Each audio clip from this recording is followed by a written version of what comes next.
Good afternoon, everybody.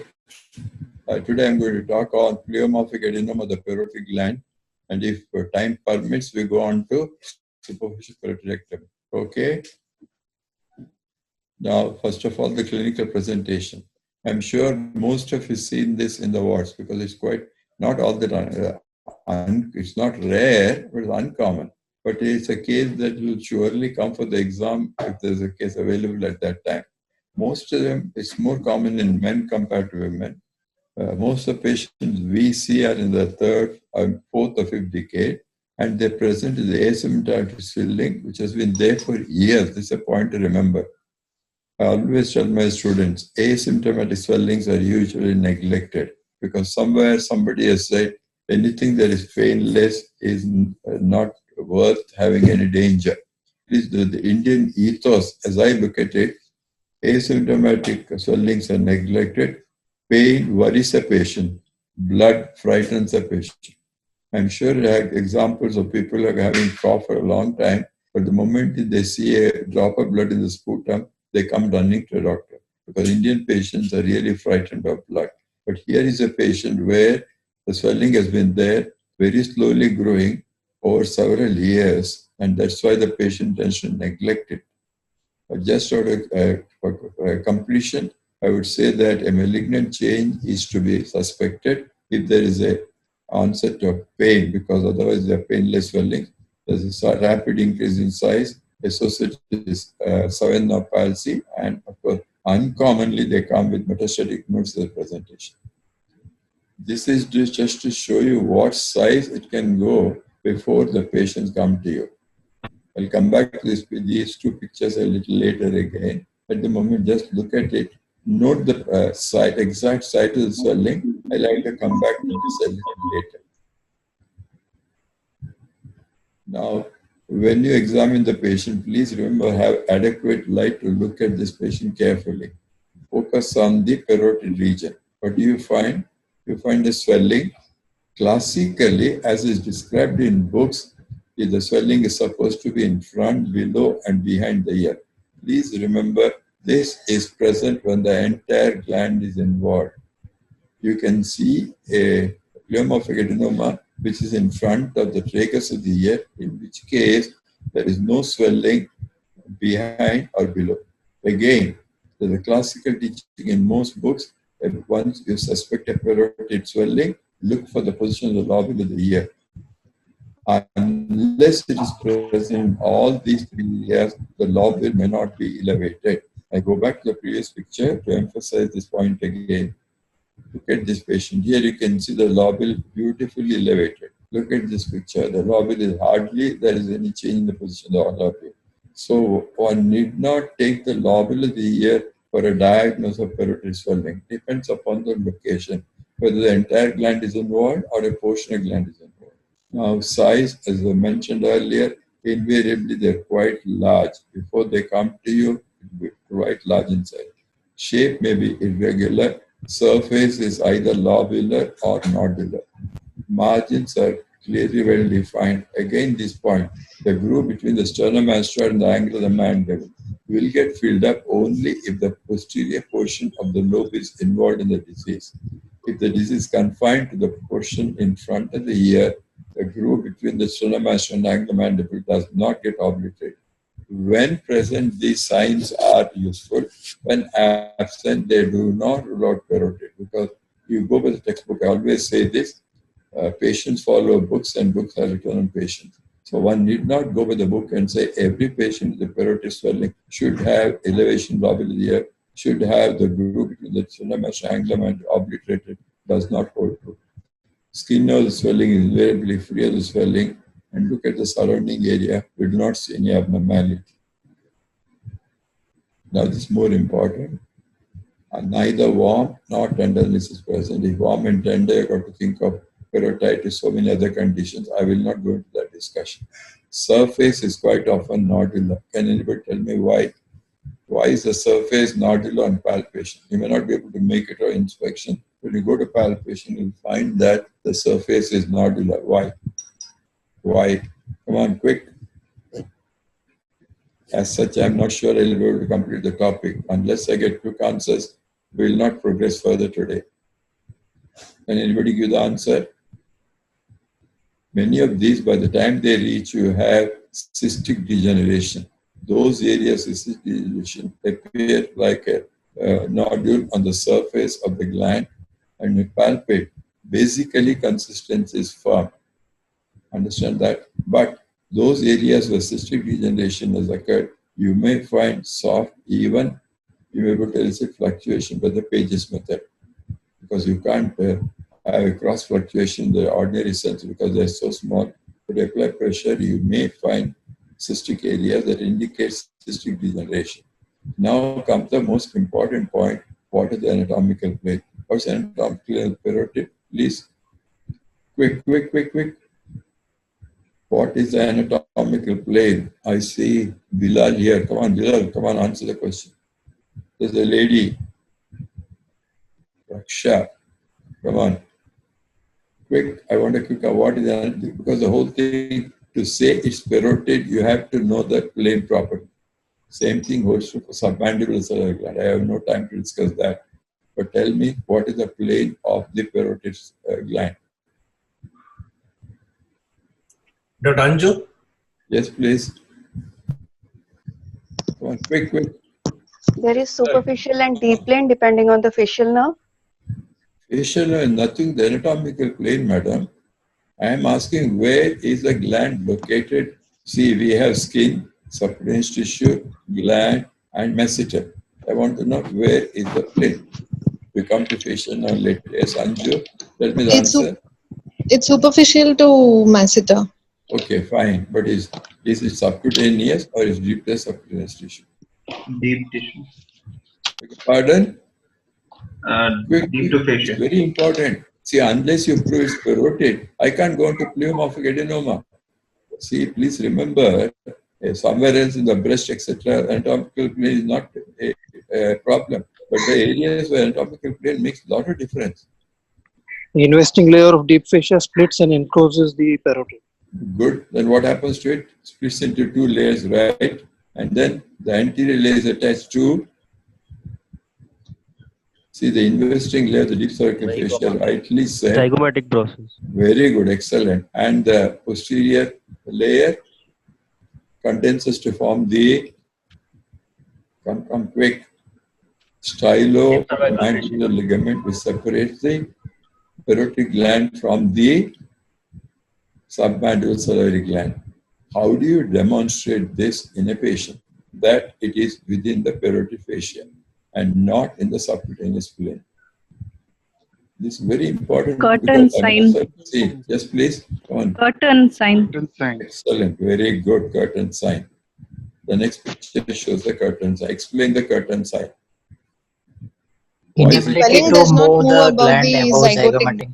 Beg your pardon? It's difficult. The swelling cannot be moved above the zygomatic bone. Above? Can or cannot? See, why is the word curtain used? I can't demonstrate the curtain behind me. Anyhow, the curtain is attached to the curtain rod. Am I right? So if you put something underneath the curtain, you push it up, the rod says thou shalt not move upwards. Same thing here, you have the zygoma to which the anterior layer is attached. Very important clinical sign.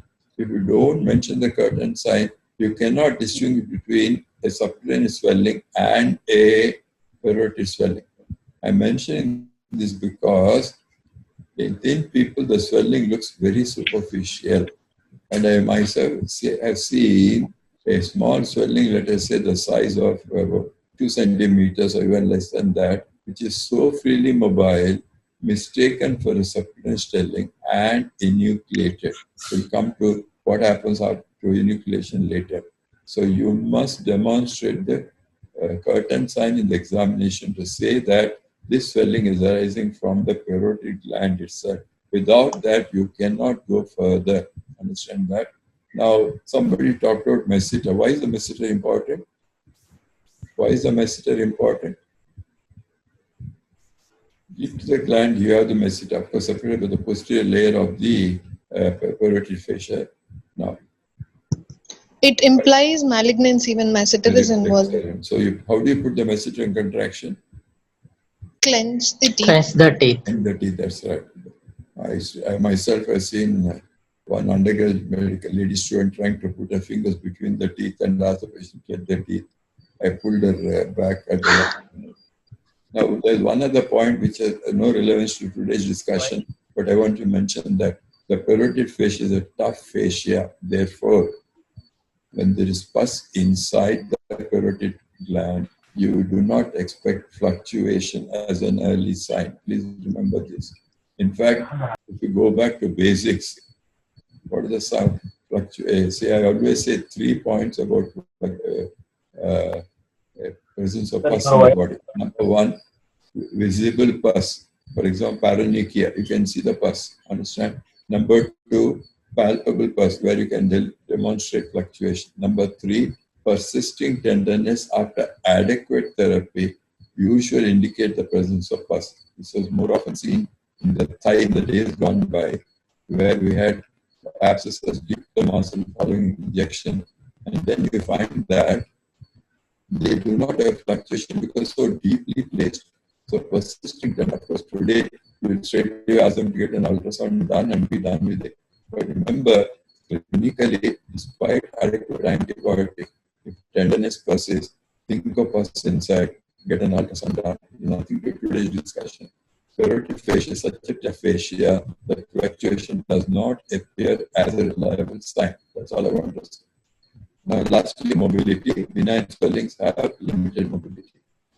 Transversely, you'll be able to move it up and down. You can't move it because zygoma will prevent it from going upwards. The point of importance, if the deep lobe is involved, even that little transverse mobility disappears. It's on suspicion of a deep lobar enlargement. Especially the enlargement is not very significant compared to a small swelling. But for the size of swelling, if you find that transverse mobility is restricted, think of a deep lobar involvement. We'll come to this again a little later. The curtain sign, I'm sure all of you are familiar, but do remember to mention this to make sure that anatomical plane is within the parotid. Now, the next comes examination of facial nerve. Why is this important? The lady mentioned earlier. What does Malignancy. Yes? Malignancy. It will be more. No. Tell me what is the anatomical course of facial nerve before you go to malignancy? It passes between the superficial and the deep lobe of the parotid gland. Exactly. In fact, Bailey has compared this to a bookmark. The branches of the facial nerve traverse through the substance of the gland. Again, we'll come back to this later. And if the facial nerve is paralyzed, what? Facial nerve is a motor nerve, sensory nerve. Is a facial nerve, motor nerve, sensory nerve? Both sensory and motor. Mixed. Answer the question, please. Is a facial motor, sensory, or mixed? It's a mixed nerves. Yeah, what is a carry? It's a mixed nerve. I want to answer why. Is there a sensory component?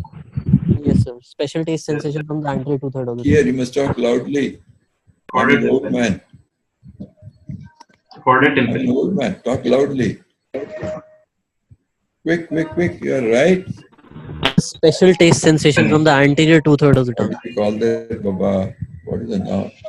Chorda tympani. Chorda tympani nerve. But as far as we are concerned for today's discussion, we compare only the motor component. It supplies all the muscles of the face. That's important. Understand that? As well as the platysma in the neck. That is a motor component which is more important from a surgeon's point of view at this stage. Because the chorda tympani joins it. Anyhow. Then we come to the intraoral examination. Here is what, first of all, you look at the opening of the Senson's duct. Where is it present? Oh, Senson's duct. Opposite Behind the upper second molar tooth. Upper second molar. It appears as almost like a vertical slit. You got to carefully examine, and then you may be able to make it out. Of course, in Pleomorphic Adenoma, you do not find any change. What are the abnormalities you look for in general when you look at the opening of the Senson's duct? What are the things we look for? Come on, most common. Any stone, parotid Stone. duct stones. Common, uncommon, rare. Stone in the parotid gland. Stones in the senses duct. Common, uncommon, rare. Uncommon. Uncommon. You're a diplomat. Huh? Neither common, not rare. In fact, they're Rares. rare. Rare. I have seen only one case. Why? Why? Why? Because it is a mucus secret. What? Parotid secretions are serous compared to Parotid is mandibular. free of Serous, sorry. Serous compared to the secretion is almost watery. Therefore, you do not. I have seen only one stone, and that happens, of course, a doctor colleague of mine. Otherwise, extremely rare. Okay, right. Now, is there any other intraoral examination that gives a clue regarding the deep lobe enlargement? Medialization of the tonsillar tonsil. bed. Very good. Why does it occur? As the deep lobe enlarges, on this side is the base skull, on the other side is the mandible. So it goes can only go in an inward direction, and the next structure it meets with the lateral pharyngeal wall. So if there is a significant enlargement deep lobe, the lateral pharyngeal wall is pushed medially, and therefore the gap between the ovula and the tonsil on that side gets reduced. Please remember, this is extremely uncommon to see this finding. Of course, textbooks will have a picture from somewhere, but more often than not, even in the deep lobe is enlarged, it is not large enough to, because it tends to grow tumors grow along the path of less resistance. As they grow inside, there's more and more resistance of two bones on either side. So therefore, the medial deviation of the lateral pharyngeal wall pushing the tonsil inwards is again a very uncommon sign, if not rare. Now, why do you examine the other salivary glands? What is the need to examine other salivary glands? Quick. To rule out conditions like Conditions like Sjogren syndrome and Mikulicz syndrome. In fact, the only Sjogren I have seen is in Venus Williams, or tennis player from state, she is suffering from it. Extremely uncommon. We are on the right path. Okay, continue. There's a Biradar again. Come on. Yesterday you were answering good answers. Come on, come back, Biradar. What are the? I put it. I mean, Mikulicz yes. syndrome. Mikulicz syndrome. Loud. I can't hear you. Mikulicz syndrome. That's what I'm saying. Autoimmune disease, Mikulicz and Sjogren are extremely uncommon. You will not. PG exams will be happy, but PG exams will not be happy. Because the conditions are much more common compared to Sjogren and Mikulicz. What are they? Mumps. We are thinking mumps are different diagnosis for Pleomorphic Adenoma. Mumps is an acute condition which doesn't come into the picture at all. Watson tumor or bilateral? Very good. Watson tumor. Any idea about the percentage? 10%. Good. Very good. Excellent answer. 10% of Watson's are bilateral. Excellent. One more condition, which is again not uncommon. Okay, I'll give you a clue. It's seen in young children and as they grow adults. Continues. Long-standing disease. Congenital dilatation sialectasis. People are born with dilated salivary duct system. Please remember, these people get repeat attacks of infection. And then they come to the swelling is painful, and you put them on antibiotics, the swelling comes down, but the swelling does not disappear. They are not uncommon at all. So this is bilateral sialectasis, where there's just like adenovirus, there's a dilatation of the duct system in the gland. Stasis invariably leads to sepsis. So these people come back. But most of them do not need surgery. Considered treatment is adequate because the swellings are not very large. Only there's a little prominence on either side. And if you're operating, be extremely careful.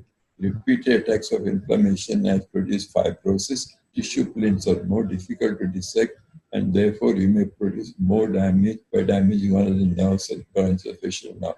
So I would treat them conservatively. Most of them are indeed quite happy because the swelling is not all that prominent to make a cosmetic disfigurement. But remember, bilateral cellular as one of the conditions for the opposite. Right, agreed.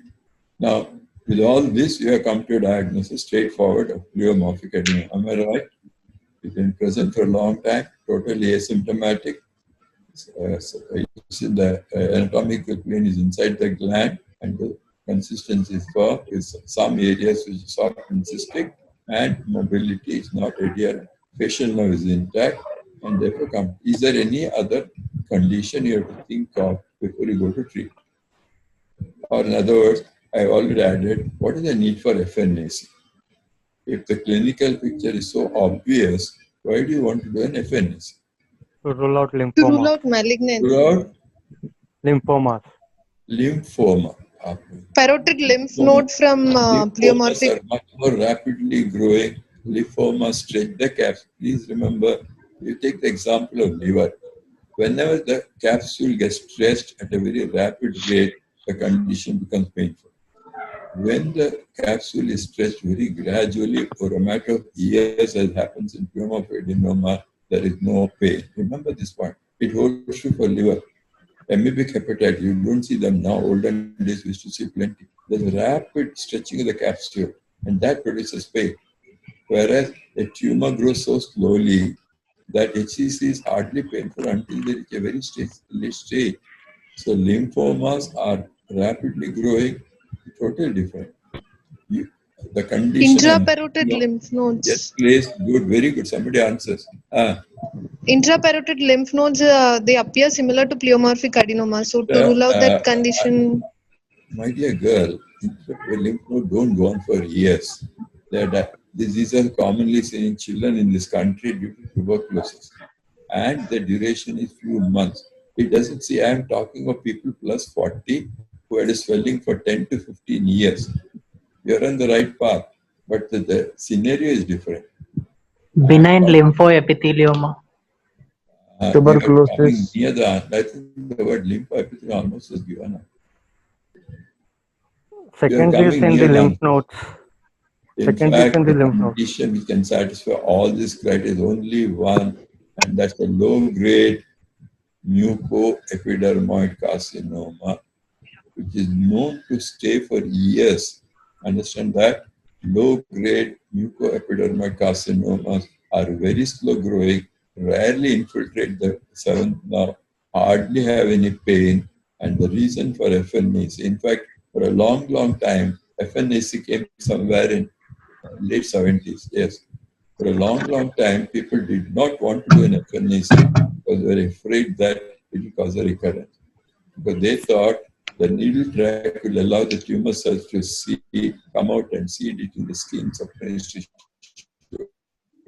And if you get as you come to return a little later, they postulated that an FNAC can lead to an increased incidence of recurrence. That has been proved wrong by very good studies. We always do an FNAC. I myself have seen not one, more than one of patients who underwent a superficial parodectomy with a diagnosis of benign pleomorphic adenoma, histology of mucoepidermoid carcinoma, and then they come back again. So therefore, the only condition that simulates pleomorphic adenoma completely in all aspects is a low-grade mucoepidermoid carcinoma. Agreed? Agreed? Say yes. Yes, sir. Yes, sir. Yes, sir. Yes, sir. Now come to the more important part. What do you mean by I have to take all questions. What do you mean by pleomorphism? What do you Because mean it has by both epithelial and mesenchymal components. No, definition of pleomorphism. We'll come to that the next question. What do you mean by pleomorphism? Anywhere in the world? Different morphology. Definition. Yes, please. Different morphology. 4 people should. Come on. Veda has a new name. Come on, Mixed. brother. That's me. Mixed morphology. Mixed morphology, sir. Multiple morphology. Mixed morphology. I didn't hear the first. I hear morphology. What kind of morphology? Mixed morphology. Mixed means what? At different stages of development. Variability in size, shape, and Histological variation under microscope is pleomorphism. You do not find a single sheet of cells resembling each other like in a desmoid tumor.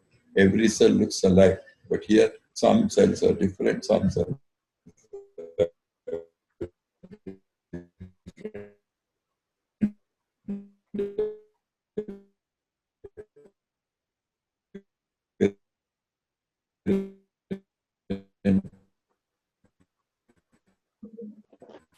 or maybe the stroma is different.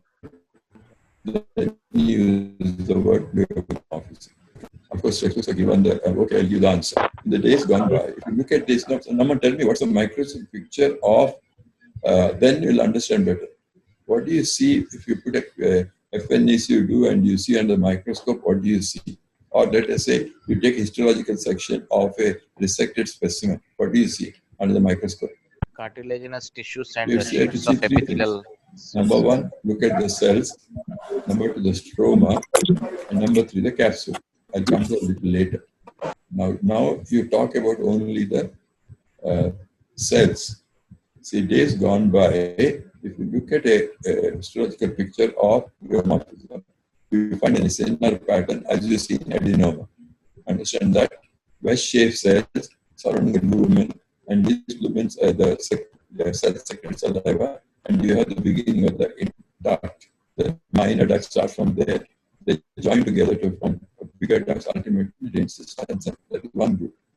Another portion of the same slide would show something like cartilage. You have a blue hyaline background with lot of cells interspersed in between, and therefore the surgeon thought that the external element came from. Now, what's the development of the cellular gland? Ectoderm, mesoderm, endoderm. Quick. Ecto, meso, endo. Quick. What? Beautiful young man from, what is it? Vadodara, must be from The audio is not clear, sir. I didn't The hear. audio is not clear, sir. We can't hear properly. So many disturbances. Audio. Can you hear me now? Yes, sir. Let me know. I think Dr. Yes. You can hear me now. Okay, right. My question was, what is the origin of the parotid gland? Ecto, meso, endo. Quick. Those who can hear me, please answer. I'm sorry if you can't hear me. Can you hear me now?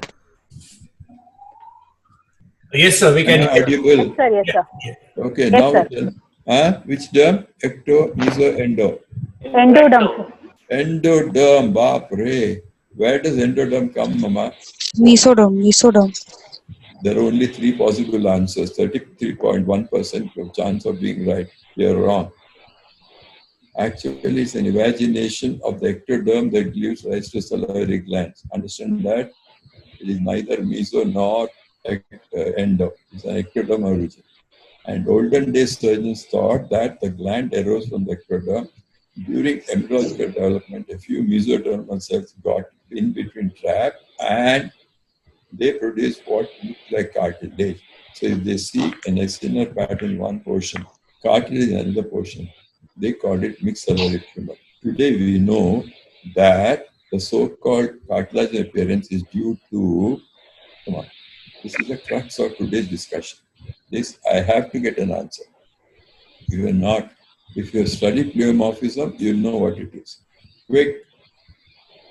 Come on. Dr. Rath, handsome man. Come on, answer. Vivek. Quick. Sudeep Day. Come on.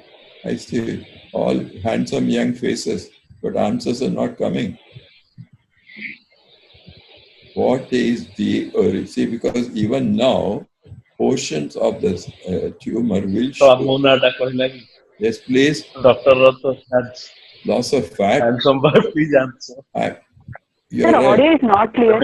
Audio is not clear. Dr. Professor Radhakrishnan, please look into it. Why the audio is not clear? Sir, audio comes from your side, your headphones, your it doesn't come from my side, sir. It comes from my head. My headphones are all right. I can hear you properly. Whatever the connection there, that is fairly all right, sir. Please carry on. Okay, right, fine. Now, I'll give the answer. Those who can hear the audio well and good. Please remember the cell of origin for a pleomorphism is primarily a special group of cells called myoepithelial cells. These are present between the SNR cells. Understand that these contain actin and contractile substances. They are responsible for the propagation of saliva secreted by the SNI. Now, today's proved beyond doubt that pleomorphic adenoma is a tumor arising from the myoepithelial cells. These get modified, or in a pathological term, we use the word metaplasia. Can you hear me? The key word is metaplasia. The metaplasia of the myoepithelial cell can lead to an appearance of a hyaline membrane which resembles a cartilage. That is why olden days mixed ciliary tumor. So you have to remember two things.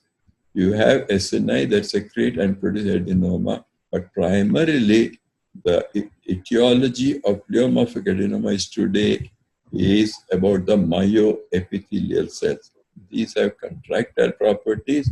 They help in the propagation of saliva, and they produce more often the hyaline appearance, which was in the days gone by known as cartilage. Unless you understand this, you will not understand the pleomorphic part of it.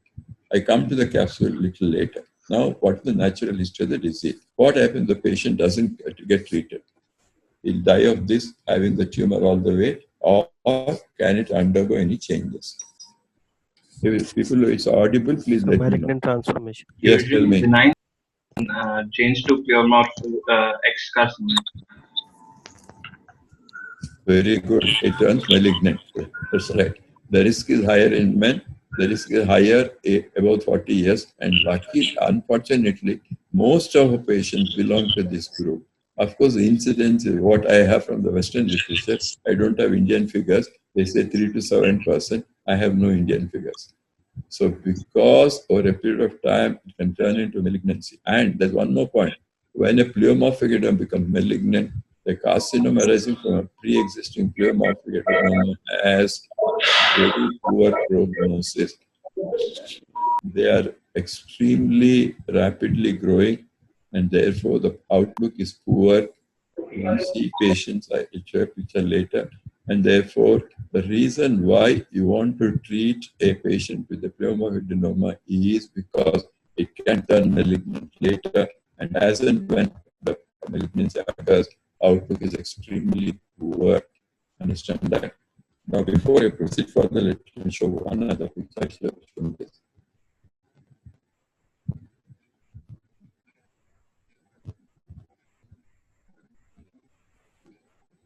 Yeah, look at this girl, young girl of 18. The swelling is there. What's the diagnosis? Look at this girl. What's the first diagnosis that comes to your mind? Come on, 18-year-old girl, 1 year duration. Parapharyngeal abscess. That's right. What's your first thing you'll think of? Pleomorphic adenoma. Am I right? Right or wrong? Yes. So unfortunately, we found it as malignancy. I wanted to show this slide only for this purpose. Because clinically, there's nothing to say malignancy, but it came as malignant. So therefore, now you realize why an FNS is mandatory in these patients. Now we come to what are the possible procedures. Now there's one statistical fact I am sure most of you know. It revolves around a word called 80%. Does anybody know the statistical significance? 80%. 80% of the tumors will be in the superficial lobe. 80% Quick, loud. I can't hear you. Loud. 80% are benign, 80% are in the superficial. You start with earlier. 80% of all salivary gland tumors occur in the Parotid gland. 80% of those are pleomorphic adenoma, and 80% of those are in the superficial lobe. So that's the beauty of 80%. Understand? 80% of all tumors occur in the parotid of all the salivary glands. 80% of those are pleomorphic adenoma. out of which again 80% are in the superficial lobe. Therefore, the operation of choice is a Superficial parodidectomy. Right. Now, there's a word called extracapsular excision. Why not do that? At one time, we are doing this for thyroid. Of recurrence more if you do High recurrence rate. Pseudopods will be there, so high recurrence. No. So because of pseudopods, the tumor is not. I take out the tumor from outside the capsule. A rim of normal parotid tissue is taken out along with the tumor and the capsule. So that should not cause a recurrence. So because of pseudopods. Facial nerve injury. The facial nerve. Understand that? If so, as a postgraduate, you will be asked a question. There's one particular location of a pleomorphic adenoma where even today extracapsular excision is permitted. Come on. Parotid gland, extracapsular, parotid gland, these days extracapsular dissection is being done. That's what I'm trying to tell you, Missy. Never do an extracapsular excision because you're sure to damage one of the branches of the facial nerve. But still, I'm telling you, in one particular location, I am using inferior the part of properly, where if surgeons inferior part, inferior lobe of the parotid. In tail of the parotid. Inferior pole. Can you put up here on the right tail of the parotid. Antero-inferior part. My dear boy, it's called the tail of the parotid gland. It's present in the neck, and the only branch which passes through that area is the cervical branch of the facial, which supplies the platysma. So it's inconsequential. So, in fact, many of these are mistaken as lymph node. Only an FNAC. I mean, you think of it, but the picture I showed you, that's why I showed that one picture where only the tail was involved. I mean, look here. Of course, going probably here, marginal mandible also is involved. But if you have a tumor which is confined absolutely to the tail of the parotid, you can get away with extracapsular excision because you are not likely to damage. For all of the patients, superficial parotidectomy is the answer. Please remember certain books mention partial parotidectomy, but somehow most examiners don't like this term. Another term used is suprafacial, which refers to the facial nerve.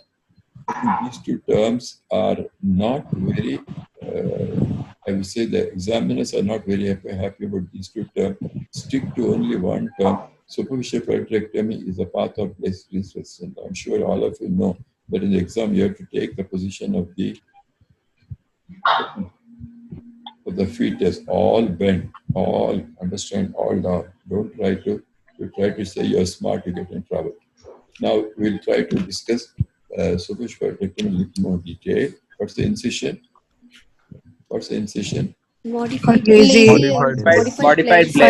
incision. Name.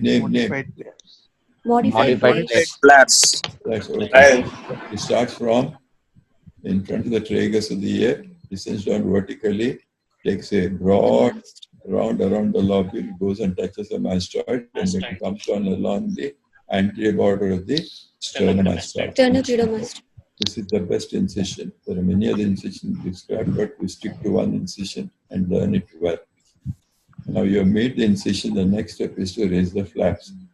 At this stage, it is better to two things. Number one, here the flaps can be extremely thin because the facial skin is very richly supplied with blood vessels. Unlike elsewhere, facial skin survives because of abundant blood supply. And again, as I said yesterday, please maintain hemostasis at all time, absolute hemostasis. So first you dissect the posterior flap until you reach the mastoid process. In the bargain, we'll expose the posterior part of the gland, we'll expose the sternomastoid muscle. Understand that? Raise the posterior flap well. Down into the neck, the flap is raised and kept away with whatever method you employ. I somehow don't like long-term application Alice forceps to these skins, which damages the skin. Sir, can you speak a little louder, sir? Okay, I'll talk a little louder. Fine. Good young man. That's the way Thank to you, act. sir. Thank you. Okay, fine. Can you hear me now? Yes, sir. Yes, sir. Okay, yes, sir. fine. Better, So better. saying, Thank you. You raise the posterior flap and you go up to the mastoid process till you reach that, and then you also visualize dissect it down in the neck. So at the end of your flap being raised, you see the portion of the gland, you see the sternomastoid muscle, understand that, and you see the mastoid process. And then what you do is the posterior dissection is carried out. Here, you've got to be extremely slow. Please remember, speed is no longer a necessity, because the anesthesiologist will not mind. Older days, people used to amputate very quickly, etc. But anesthesia is back. So, in fact, I put it differently. Surgery of the parotid gland is basically surgery of the facial nerve. Sir, we can't hear you, sir. I'm sorry, madam, what to do? Can you hang on for a minute? Just hang on for a minute. Yes, sir. Don't move. Just hang on.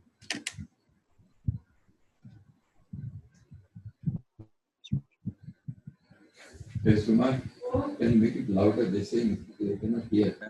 Even can't hear. Oh, that's what they say. Make it louder.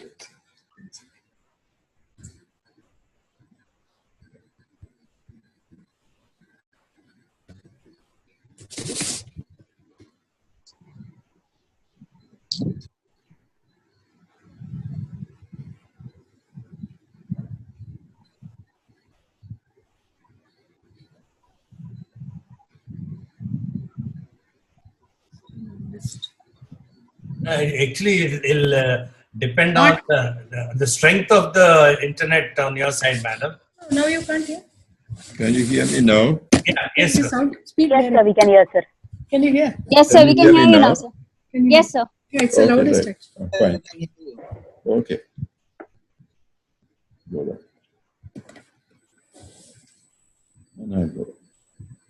Can you hear me now?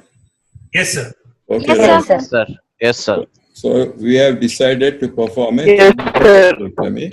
As I said earlier, primarily it is the surgery of the facial nerve. Understand that? If you get this in your mind, as you dissect between the gland and the mastoid, you've got to go extremely slowly, step by step. With even a minor bleed, you control and you go down. Now, textbooks will tell you two things. That there are certain anatomical landmarks for the facial. Now, what are they?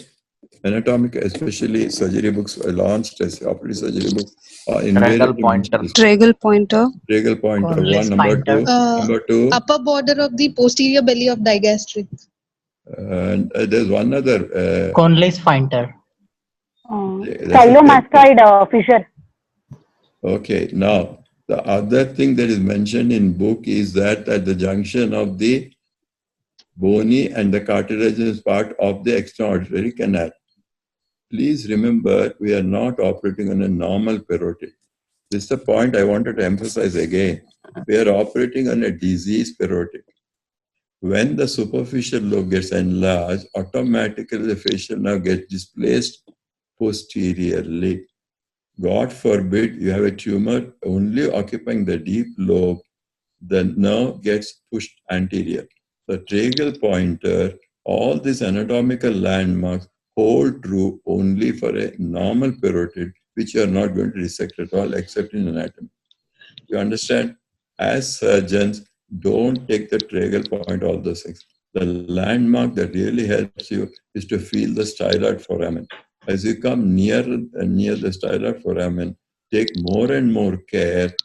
Make sure that there's no spillage even of a drop of blood, which can discolor tissues.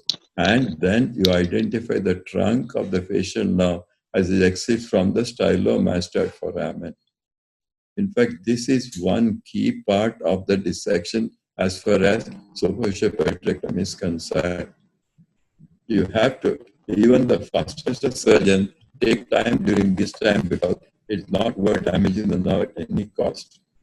Once the trunk of the nerve is identified, surgery goes much more faster, much more smooth. Am I clear about this? The most important point as far as superficial peritrectomy is concerned. Now, once you identify the trunk, raise the anterior flap up to the margin of the tumor. It may extend over the vaccinator, even large one. Not only masseter, it may extend onto the vaccinator. You raise a flap and keeping this nerve trunk as a guide, create a plane between the, keeping the nerve posterior in front of the nerve, you create a plane. What is this plane called? I already put it there. The facial-venous plane of Parotid. Which are the veins we are talking about here? Can you name the veins, please? Retromandibular vein. A very good retromandibular vein. How is it formed? How is a retromandibular vein is formed by? Superficial temporal vein. So which temporal vein and? Transverse facial. Very good. Transversely placed, but you don't call it transverse. Maxillary vein, Baba. So you have, in fact, they almost join at right angles. And not only that, you'll find venous branches. Don't think it's only two veins as you see in a picture. Over the gland, you'll find multiple branches. God forbid one of the small venules start bleeding. What will you do? Don't ever use even bipolar diathermy. Apply pressure, it invariably stops. Again, this important step, you should have an absolute avascular plane. Otherwise, the facial nerve branches are likely to be damaged. Now, the distribution of facial nerve is compared to FAIS. FAIS Means what? Whose feet? What does it mean? Horse feet. Okay, right. Now, the distribution can vary. Quite often divides into two main trunks. What are they? Temporal and zygomatic comes on one side and the remaining branches come on the other side. But it can divide straight away into 5 branches. Your idea is to gently separate the tissue in front of the facial-venous plane from posterior to anterior. There are surgeons who start from the anterior border. I would request when you're a junior, when you're not experienced, never try this because the branches exiting the gland are much finer. Trunk of the gland is much thicker and much easier to identify. So until you gain enough experience, we'll come to that again in recurrent, it is safer to start posteriorly, identify the trunk of the nerve and dissect out until the whole superficial lobe is removed. Understand that? Now, there are 2 points. Number 1, before you proceed further, you are not an MRI because more often than not, I don't do an MRI. On table, you find that portion of the tumor is extending down to the deep lobe. What do you do now? On table, I am not an MRI. I put a needle. I got a diagnosis of Pleomorphic Adenoma. I am doing a superficial paratectomy, and I find that on table, portion of the tumor is extending to the deep lobe. What do you do? Will remove in piecemeal deeper lobe. Conservative total peritid. Now and the veins as minimum damage possible and take out a piecemeal. The next step, I don't know you're aware of it, but studies have shown that irrigation with water of the entire area as well as the skin flaps. There's one practical part I would like to mention. Do apologize to your nurses available. Now, the moment you put water, what does the sister automatically do? Bring the suction cannula, drain out all that water. In fact, it's very interesting. With the apologies to my pelvic surgeons. Sometimes what happens in pelvic surgery is the right uterine may be bleeding, but it will go and hit the pelvic rim on the left side. And the sister will come and hold the suction cannula at the left side or completely missing the right uterine point. I'm not blaming anybody. This sometimes happens. Here, there, the sister is a nuisance. Again, here, sister is over-enthusiastic. When you take a 20 ml syringe and put all that water, let the water remain in contact with the tissues as well as the skin flap. Idea being, this is a very important step. I have found it extremely useful. What's the idea of keeping water, the whole area waterlogged? I use the word water. To look for any active bleeding. What? To reduce the heat transmission? The reason is implantation is a regular phenomena of a pleomorphic adenoma. Can you tell me one other site It's in the GI tract. I'll give you a clue. Where implantation is really a problem.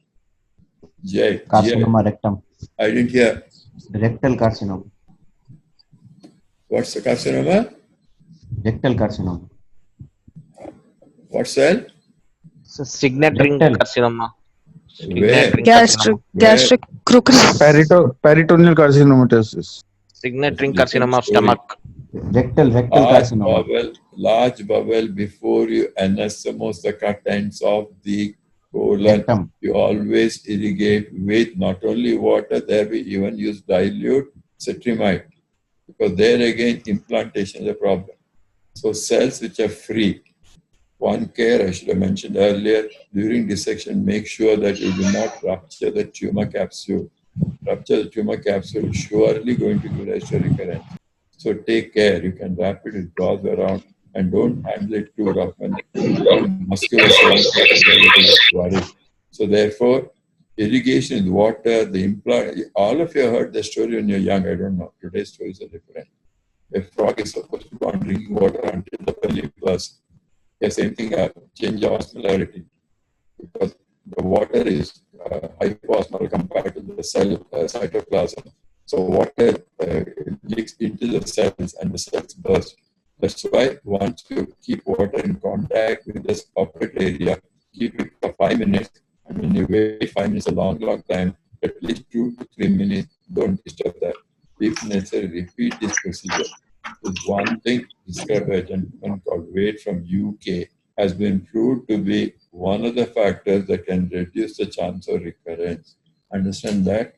Now, time is, of course, you close it with your daughter, right? Now, recurrence are common. Please remember one important fact. Pleomorphic adenoma commonly recurs, but uncommonly become malignant. Understand that? This is an important point to remember. As we said earlier, they can become malignant, but the risk of recurrence is much higher. What's the cause of recurrence? Again, once you understand this, the whole problem gets up. Okay, time is running fast. The cause of recurrence is primarily because this tumor, though benign, does not behave like a true benign tumor. What's the essential difference between true and malignant is the presence of capsule. We say benign tumors are encapsulated. Audible, no? Audible, isn't it? Sir, voice is a bit breaking, sir. I said benign tumors are encapsulated. Agreed?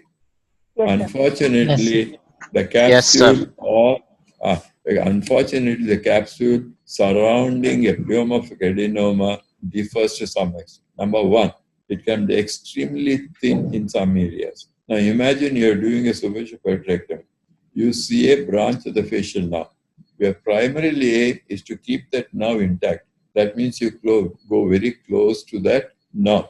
In the bargain, where the thin capsule may have microscope, you won't see it on the operation table. It may micro, and few cells can get implanted. More important is these tumors are known to project finger-like projection beyond what appears to be on naked eye the capsule.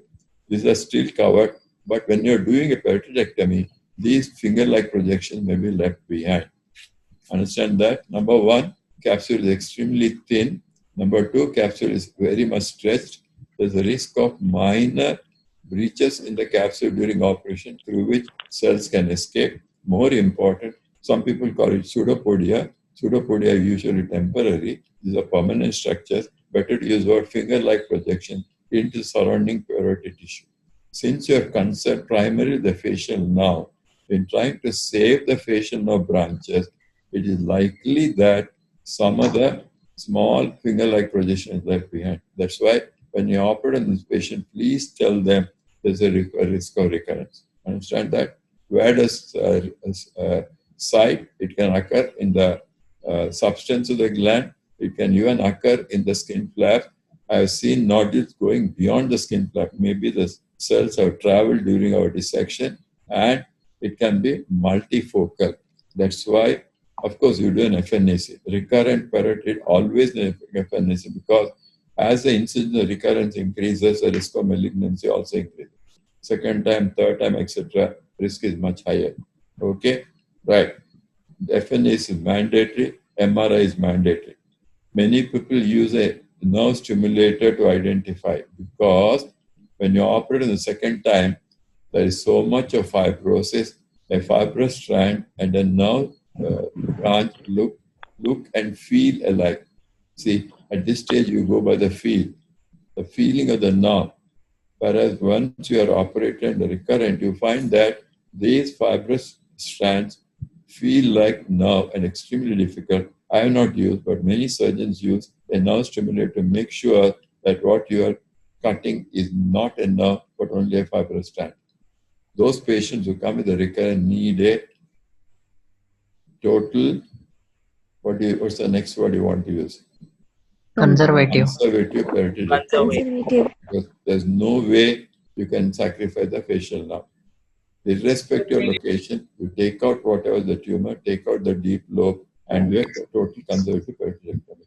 Okay, we have only 2 more minutes. Now, next day morning, you find that the patient's relatives come and say, "Doctor, what is it? His mouth is looking funny, lower part of the face is looking funny." What does it mean? Facial nerve paralysis. I have seen the facial. I am a good surgeon. I have demonstrated. Mandibular nerve gone for neuropraxia. Just the neuropraxia. The surrounding edema. Why? Edema is Edema. one. Number Edema two. of the facial nerve. Agreed. Number 2, traction. I said, if the deep lobe is involved, you're going to lift it up. Traction causes, or edema causes, transient neuropraxia. Right. Now, one thing you can do straight away is to start them on cortisone. Next question the relative is going to ask, how long will it take to recover? Come on. 6 weeks. How long will it take to recover? 6 weeks. 6 weeks. Neuropraxia. Hang on. 6 weeks. One more answer. Quick. Sir, it's actually uncertain. So few recover within few days, few take weeks, and few take months. Excellent answer. In fact, never you say, who says 6 weeks? Gentlemen, may I know your name? 6 weeks, gentlemen. I want your name. Because on the 37th day morning, the patient and not 1, 6 relatives will come. What doctor? You said 6 weeks. I'm sorry, 42. 43rd day, they come to you. Never tell them the lady is an excellent answer. My dear girl, I'm yet to see a patient recovering in weeks. It's described in books. I have never seen. All patients are transient facial nerve palsy, went on for months, but I give them assurance. I've seen this in the opera. Of course, today you can take a video. Olden days we didn't have. Today you take a video and show them that, see the beautiful nerves, you can enlarge it, demonstrate the branch and show them that. But before, always mention. In fact, I'll go one step more. If you're a junior surgeon, recurrent parotid tumors are the best thing to send to your own seniors. Remember, morbidity is definitely higher. Many patients, you have to sacrifice 1 or 2 branches and then call the plastic surgeon or somebody else to reconstruct whatever it is. So never give an assurance. In fact, parotid surgery is one which teaches surgeon humility. Even the first time when you operate, explain to them there's a definite chance of recurrence. If you're bold enough to operate second time, tell them that the nerve may take quite a long to recover, without which you'll get into serious trouble. Understand that? So the answer therefore is total conservative parotidectomy. Is there a role for radiation? Last question. Is there a role for radiation? I'm not talking about, it's called superficial radiation. You're not radiating right down like a malignant tumor. You confine yourself only to the skin and the deeper, because the whole parotid gland is out now. Many people object, but my own feeling is, if you have a second or a third recurrence, I had experience, I had very good rapport with the radiotherapist. I have found extremely useful, but in the exam, you say it's controversial. Most people don't accept radiation for a benign disease is a path of less resistance. I'm sure you know that. Because again and again I'm saying, path of less resistance is to say it's a controversial topic, and since the tumor is essentially benign, radiotherapy in general is not accepted if they ask this question. Sir, we have to close the meeting. Pardon? Time is up, sir. We have to close the meeting. No. My personal view is different, Baba. As I said on the first day, somebody was very happy about that. Examiners also come in different shapes and sizes. Remember that fact. So therefore, why get into controversy? You should never get into controversy. Path of least resistance is the easiest way to pass. You say it's controversial. Most people believe irradiating a benign disease is not rational. Stop with that. Sir, we have to close the meeting. Time it up, sir. Can I tomorrow's topic, Radhakrishna? Yes, sir. Yes, sir. Okay. If people are willing, thoracic inlet syndrome, is it okay? Okay, fine, sir. Yes, sir. Yes, sir. Okay, sir. Yes, sir. Yes, sir. Is it? I want a bold yes. Yes, sir. Yes, sir. Right. One girl. Thank you, sir. Okay.